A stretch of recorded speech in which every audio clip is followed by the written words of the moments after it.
بەڕێزان بەردەوامین گفتوگۆ دەکەین لەبارەی ئەوەی کە موچە بۆ نەهاتووە هۆکارەکانی دواکەوتنی چییە؟ بەغدایە یاخود دەرێمە یان هەردووکیانن؟ ئایا ڕێککەوتون لەسەرەوەی کە وەکو خەڵک دەڵێ چەند موچەیەکی ئەم ساڵیش بخورێ لەم بینەدا ئەو خەتایەوە و خەتایەمە چەند موچەیەکی خەڵک بخورێ؟ هۆکارەکە بە دیاریکراوی چییە؟ ستەیف بۆ موچە نانێرێ؟ ئایا دەسەڵاتی ئەوە ئیمزای بکە وەکو خەڵک دەڵێن یان سەرۆکوەزیرانە دوای خستووە؟ هەموو پرسیارانە و هەندێک پرسیاری دیکە لەگەڵ زۆر بەڕێز دکتۆر فازڵنەبی بریکاری پێشووتری وزارەتی دارایی عێراق گفتوگۆ دەکەین. دکتۆر سلااوت لێبێ، سپاس دەکەم، سپاس بۆ بەشداریکردنی لەگەڵمان. دکتۆر بیرمە لە سەرەتای ئەم ساڵ و بەرنامەیەکمان کرد پێکەوە و تر مژدەی خۆشمان بە خەڵک ڕاگەیاند وتمان ئەم ساڵانی کەم تا سەرەتای ساڵ کێشەی موچە نابێ بە پێی وعد و بەڵێنانی کە هەم وەزیری دارایی هەرێمی کوردستان و هەم لە بەغداوە بەرپرسەکان وتیان تا ڕێککەوتوین تا کۆتایی ساڵ کێشە نابێ. بەڵام ئەوە دیسانەوە بەداخەوە من و تۆ بەرناماکەین لەسەر دواکەوتنی موچە. بە بڕوای تۆ ئەم دواکەوتنی ئەم مانگە خەتای کێیە؟ سپاس کاکەڕانکۆ، سڵاو و ڕێزم لۆ جەناب و لۆ بینەرانی خۆشەویست. بە حقیقەت ئێمە زۆر زوو ڕاستە وتمان بیناەن لەسەر قسەکانی بەڕێز وەزیری دارایی هەرێمی کوردستان کە کێشەناوی لەبەرەوەیان گوتیان کێشەمان چارەسەر کردیە. بەڵام من لە مانگی سێ لە هەندێک لە تەلەڤیزیۆنەکان کاتێک قسەیان لەگەم کرد ئەو کات بیدایەتی ڕەمەزان بووتم مەعاشی مانگی دوو لە بەرخاتری ڕەمەزان دەنێرن و مەعاشی مانگی سێش لە بەرخاتری جەژن دەنێرن، بەڵام کێشە لەو مەعاشی مانگی چار دروست دەبی لەبەرەوەی کێشەکانیان پۆستپۆن کردیە ینی تەرخیلیان کردیە لەو مانگی چار. ئەمن ئەو کات گوتم کاکەڕانکۆ. سەبەبەکە چیە؟ سەبەبە ڕئیسەکە بە گوێرەی معلوماتی من ئەو کات ئەوە بوو کە ڕێککەوتنی با بڵێن بنەڕەتی ینی کۆنکرێتی لەگەڵ بەغدا نەکرابوو. ئەو ڕێککەوتنەی کە کرابوو ڕێککەوتنێکی شەفەوی بوو. یەک دوو خاڵەکان خاڵی عام بوون، مەسەلەی لیست بەڵێ لیست دیارە و پاکردنەوەی وە دەبێت تا کۆتایی ساڵ بەو شکلەبی ئەوەیان بەڵێ چارەسەر کرابوو. بەڵام خاڵی دووەم کە دایمەن کێشەی لەسەر بووە خاڵی با بڵێن داهاتی ناوەخۆ بووە بەداخەوە ئەوە بە شکلێکی شەفەوی و بە شکلێکی عام قسەی لێکرابوو. واتە بەڵێ ئێمە رازین وەکو هەرێمی کوردستان نیوەی داهاتی ناوەخۆ ڕادستی بەغدا بکەین. بەغداش بەو قسەیە رازی بوو. بەڵام کام داهات و چۆن و چەند ئەوە مشکلەکە گرفتەکە لێرە بوو. لۆیە ئەمن ئەو کات لە بیدایەتی مانگی سێ باسم کرد وتم مانگی چار چاوتان لێبی بیناەن لەسەر ئەو اتفاقە شەفەویە ئەو کێشەیە دروست دەبیت و فعلەن ئێستا کێشەکە دروست بووە. باشە لۆ معلوماتی جەنابێت ینی لە بیدایەتی با بڵێن لە کۆتایی مانگی چوار بە حقیقەت لە کۆتایی مانگی چوار تقریبا موافقەیەکی مەبدەئی بەڕێز سەرۆکوەزیران هەبوو لەوەی مەعاشی مانگی چوار سەرف بکرێهی فەرمانبەرانی هەرێمی کوردستان، بەس وەچوی باسم کرد موافقەیەکی مەبدەئی بوو نەک موافقەیەکی با بڵێن سەرەکی. بەڵام ستەیف بەڕێز وەزیری دارایی ئەو ڕایەکی تری هەبوو و بە گوێرەی معلوماتی ئەکیدی من دواتر ستەیف لەگەر بەڕێز سەرۆکوەزیران مزەکرەیەکی لۆ بەرز کردبووە کە دەڵێ ئێمە رازی نین لەو نیوە داهاتی هەرێمی کوردستان لۆ ئێمەی دەنێریت کە نزیکی با بڵێن 50 ملیارە. ئێمە داوای زۆرترمان کردیە و ئەمە داوای موافقەی ئەوەی کردبوو کە ئەو بڕە داهاتەی کە بەغدا لای وایە کە دەبێت نیوەی ئەو داهاتە ئەو مەبلەغەبی ئێمە لە کۆی موچە دەبڕین و باقی لۆ هەرێمی کوردستان دەنێرین. تا ئێستا ئیتیفاق نەکرایە لە بینی ڕئیسی وزەرا و لە بینی بەڕێز وەزیری دارایی لۆەوەی چ مەبلەغێک لۆ هەرێمی کوردستان بنێرن. بەڵام بە تەسەووری من لەو هەفتەیە ئەو ئیتیفاقە دەکرێت، بەڵام چۆن دەکرێت و چەند دێت ئەوە مەوزوعێکی ترە. باشە دکتۆر، ینی بە بڕوای تۆ لەم هەفتەیەدا کێشەکە چارەسەر دەبێ. باشە خۆ هەرێمی کوردستان ئامادە نیە هیچ بڕێکی دیکە بنێرێ، ینی ئامادە نییە بڕێ دیکە بنێرێ بە ناوی داهاتی ناوخۆ. ئەی بەغدا لەسەر چ بنەمایەک هەم دوو مانگی پێشووی ڕەوانە کرد خۆ بڕێکە ناردبووی لە داهاتی ناوخۆ هەرێمی کوردستان، هەرەو بڕێکە بۆ مانگەش ناردوێتی ملیارێک زیاتری یاکەمتر. ئەی ئەم مانگە ئەگەر بۆ نام هەفتەی نێرە لەسەر چ بنەمایەکەی نێرە؟ دیسانەوە ئەوەی کە خەڵک گوناحە و فەرمانبەر موچەی نییە و بژێوی لە مەترسیایە و ینی هەر لەسەر ئەو بنەمایەیە یان لەسەر چییە دکتۆر بەبڕایت؟ وەکو بە جەنابەتم گوت ینی ئەوە ئەو ئێستا وەزیری دارایی لۆ خۆی بنەمایەکی دانایە. بنەمایەکەی ئەوەیە کە ئەو مەبلەغی ئەو لە مێشێتی لە کۆی موچەی هەرێمی کوردستان ببڕیت و باقی بنێریت. بەڵام وەکو گوتم ئەوە بنەمای وەزیری داراییە، وەزیری دارایی عێراق. بەڵام وەکو گوتم تا ئێستا بەڕێز سەرۆکۆزیران موافق نەبووە لەسەر ئەو بنەمایە لەسەر ئەو ئەساسە. لۆیە ئێمە زوو داوامان کرد گوتمان پێویست بە ئەوە دەکات وەزارەتی دارایی هەرێمی کوردستان بە زووترین کات بگەنە خۆیان و زەختێک لە بەغدا بکرێ. ئەنجا لە ڕێگای بەڕێز وەزیرەکانمان کە ئێستا لەناو کۆبوونەوە ئێستا حالیەن کۆبوونەوەی ئەنجومەنی وەزیرانە لە بەغدا زەختێک بکەن دوای کۆبوونەوە لە ڕئیسی وزەرا بەڵکو بتوانن موچەکە بەبێ ئەو لێبڕینەی کە بەڕێز وەزیری دارایی تەحدیدی کردیە لۆ هەرێمی کوردستان بێت. باشە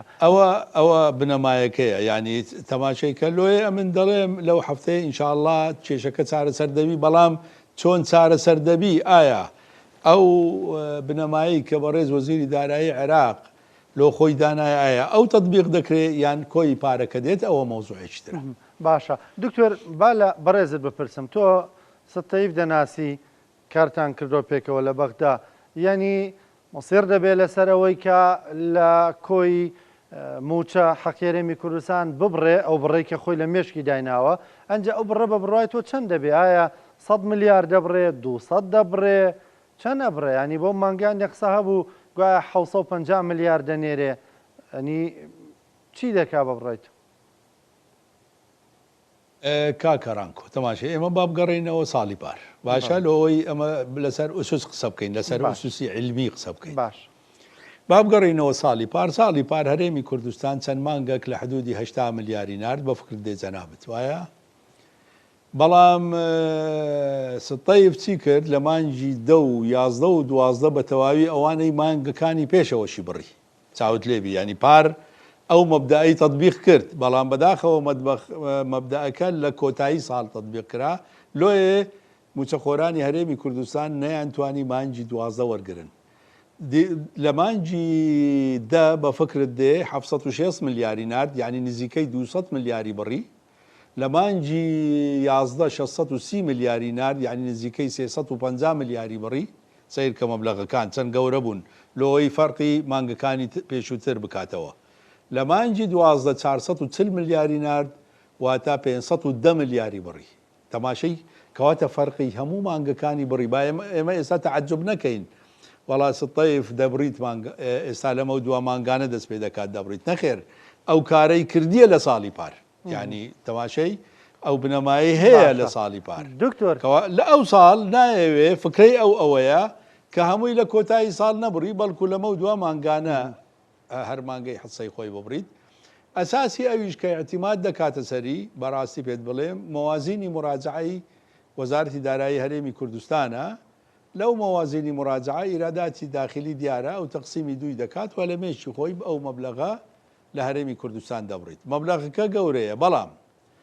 ئەوە لۆیە ئەمن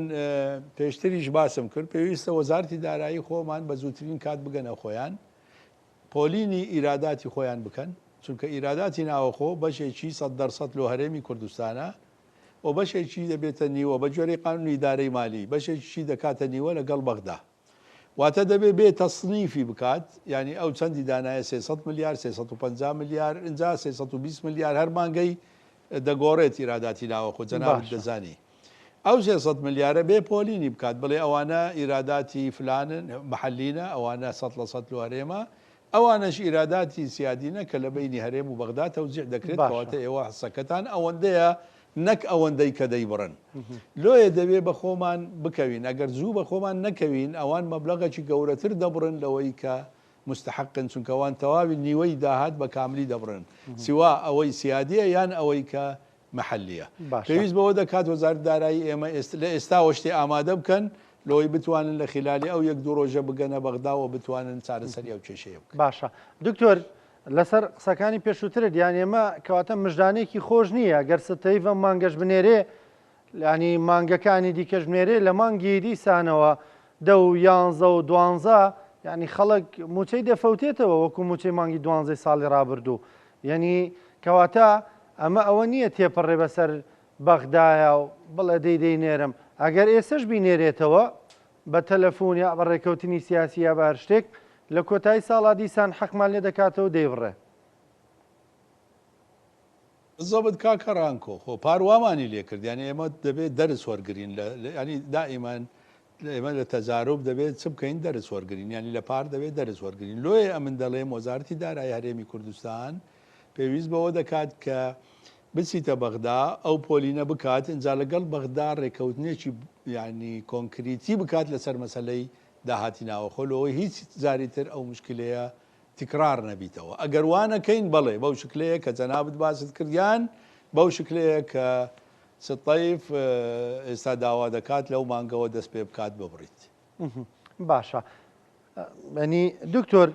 لەسەر چ بنەمایەک هەرێمی کوردستان 49 ملیار 50 ملیار 51 ملیار دەنێرێ بۆ بەغدا ئایا ینی خۆیسا کەناڵەکەی مە کەناڵێکی کوردیە و عەرەب گوێی لێمان نییە و تا بڵین ئەها هانیەوانە دەین یعنی ئایا داتی ناوخۆی ئێمامووی 100 ملیارێکە کەمتریشە لە 100 ملیارێک کە ئێمە نیوەکەی 49 ملیارەکە بینێرین بۆ بەغدا.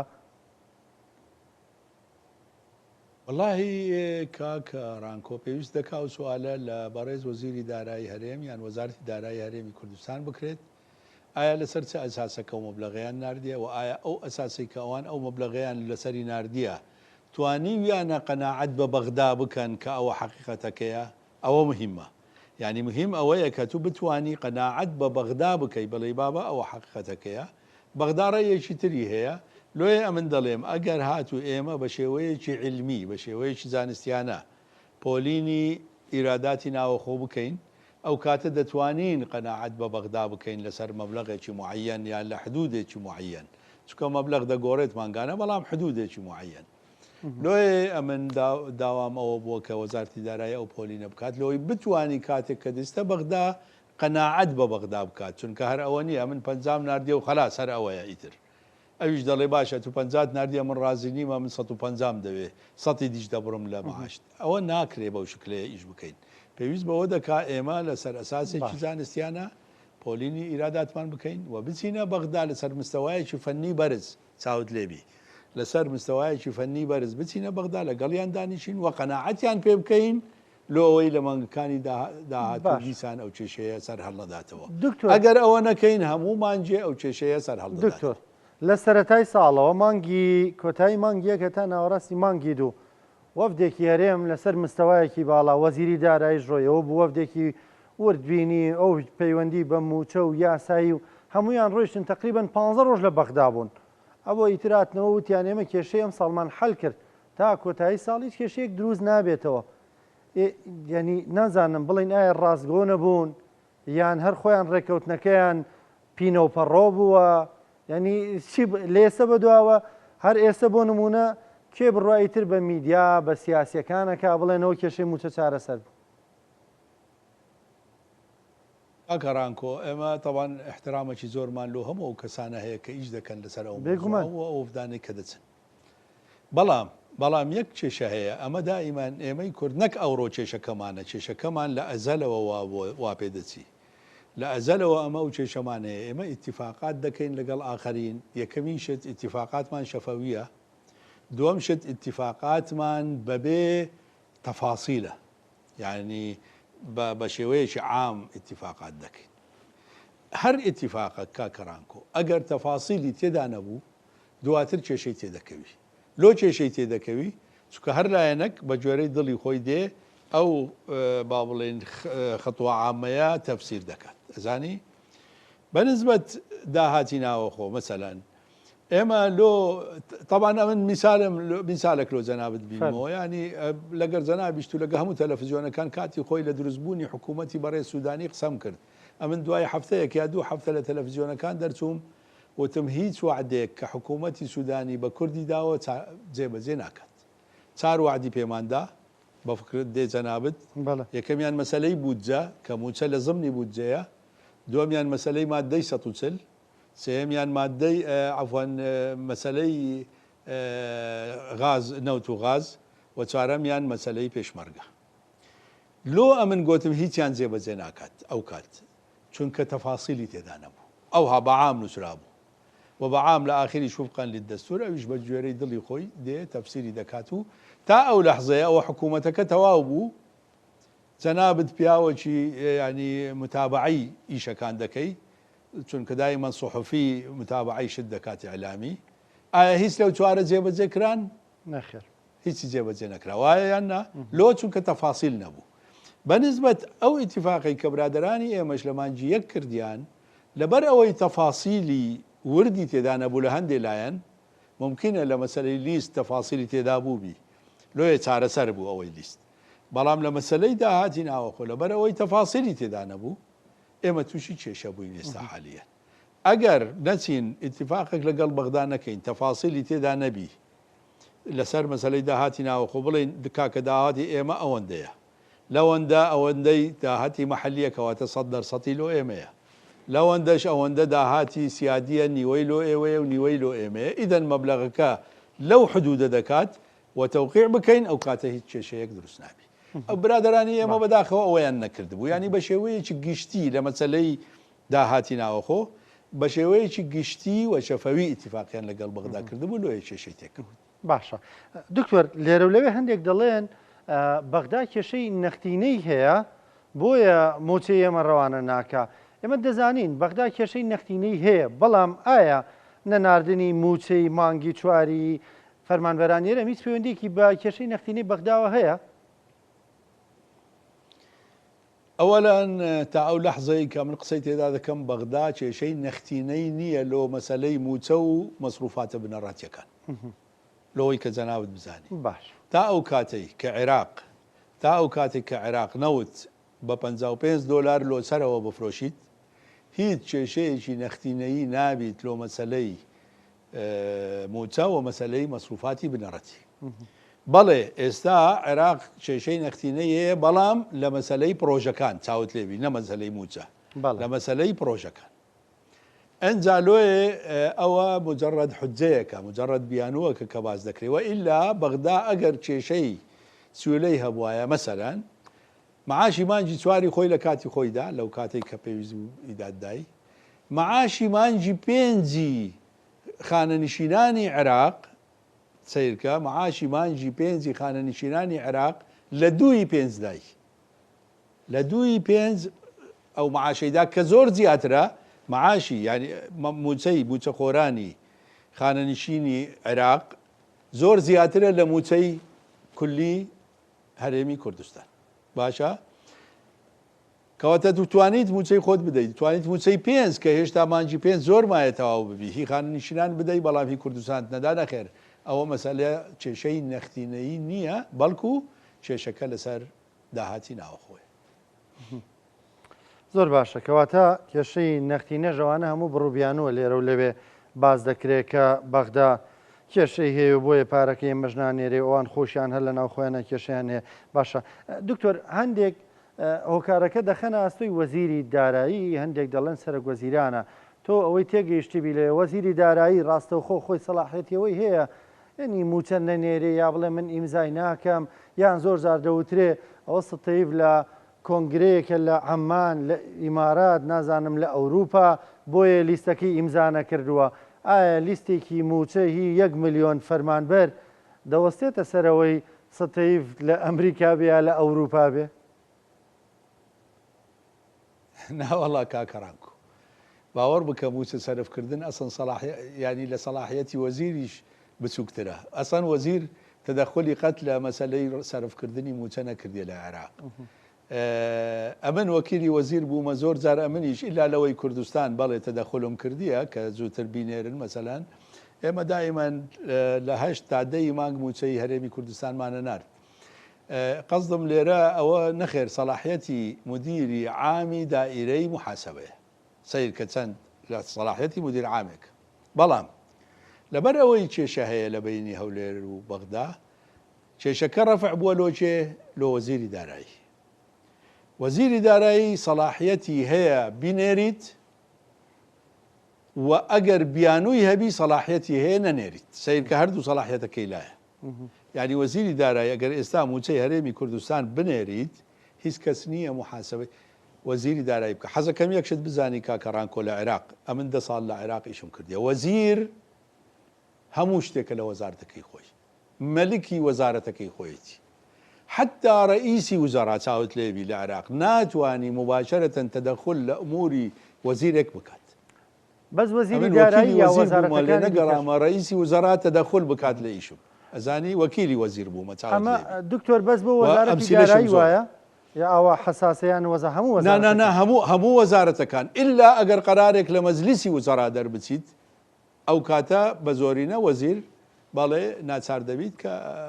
التزامی پێ بکات قەرار لە مەجلیسی وزراء دەربچیت و ئللا هەموو وەزارەتەکان وەزیر مەلیکی وەزارەتەکەی خۆیتی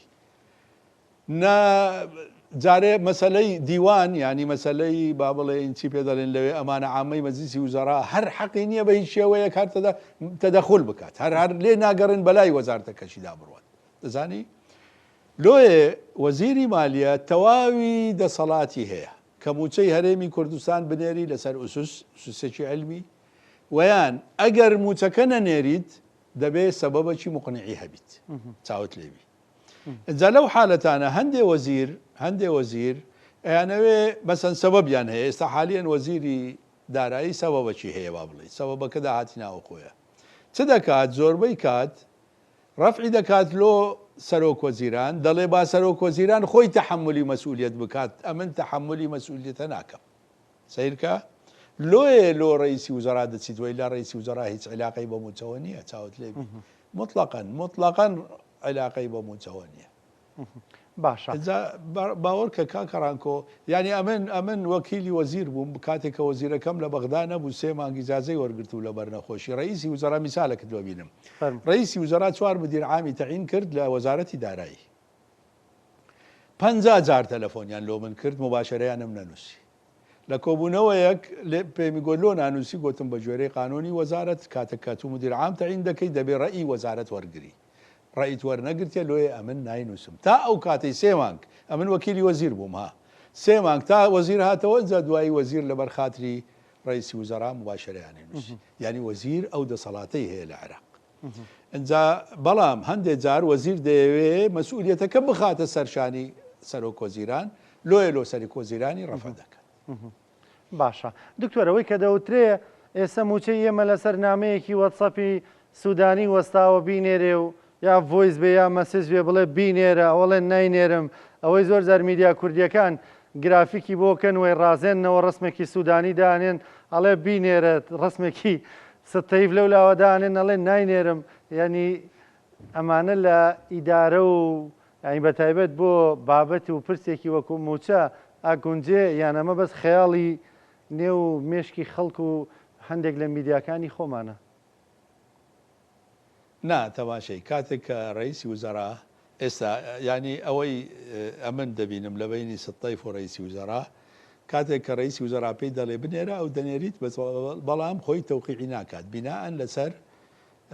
تەوقیعی ینی موافقەی ڕئیسی وزرا دەینێرێتە دایرەی محاسبە دایرەی مدیر عامی دایرەی محاسبە تەوقیعی معاشەکە دەکاتە زانی تەماشای کە تۆموو کتابەکان مدیر عامی دایرەی محاسبە تەوقیعی تەمویل دەکەن دەزانی ئەوە هەندێک جاریش ممکنە تەوزیعی ئەدواریشی تێدابیت بەڕاستی پێت بڵێم لۆیە من دەڵێم پێویست بەوە دەکات کە ئێمە هەمیشە لە ئیتیفاقەکانمان لەگەڵ بەغدا کۆنکریتی بن و تەفاسیلەکان بنووسین لەوەی تووشی ئەو کێشانە نەبی باشە دکتۆر دوا پرسیارم کەواتە سوودانی سەرۆکوەزیران بە پێو سەلاحەتی کەیەتی هێشتا نەیوتووە بنێرە تا تەیف سامی بینێرە نەخێر وەچی بە جەنابتم گۆ موافقەکی مەبدەئی هەبوو بەڵام کاتێک کە ستەیف جارێکی تر لۆی نووسیتەوە کە ئەوە ئەمن لەو ئیراداتە رازی نیمە کە لۆمان هاتی ئیراداتی ناوەخۆ و ئەگەر ڕێگام پێ بدەن ئەمن ئەو ئیراداتە لە موچەی هەرێمی کوردستان دەبڕم مانگانە لە مەودووە نەکۆکو پار لە ئاخیری ببڕم لە ئێستاوە دەبڕم دیارە هێشتا لەسەر ئەو مزەکەرەیە ڕێک نەکەوتینە لە بینی وەزیری دارایی و ڕئیسی وزرا بەڵام بە تەوەقوعی من ئێستا هەندێ زغوتات هەیە لە هەرێمی کوردستان لەسەر بەغدا بە تەوەقوعی من لەو هەفتەیە ئەو کێشەیە چارەسەر دەبیت بەڵام دیسان کێشەکە ئەوەیە کە چۆن چارەسەر دەبیت ئایا مەبلەغەکە بە کاملی دێت و دیسان تەرحیلی مەشاکل دەکەن لۆ سێمانجی ئەخیر یان نەخێر لەمە دووە لە بیدایەتەوە شتەکە دەبڕن و کێشەکان چارەسەر دەکەن ئەوە من تا ئەو لەحزەیە ئاگام لێ نییە چونکە تا ئەو لەحزەیە کە من لە گەزەنابت قسە دەکەم هیچ ئیتیفاقێک لە بینی ڕئیسی وزەرا و وەزیری دارایی عێراق نەبووە. زۆر بەڕێز دکتۆر فازڵ نەبی بریکاری پێشووتری وەزارەتی دارایی عێراق سپاس دەکەم سپاس بۆ بەشداریکردنە لەگەڵمان سپاس بۆ ڕوونکردنەوەکانت.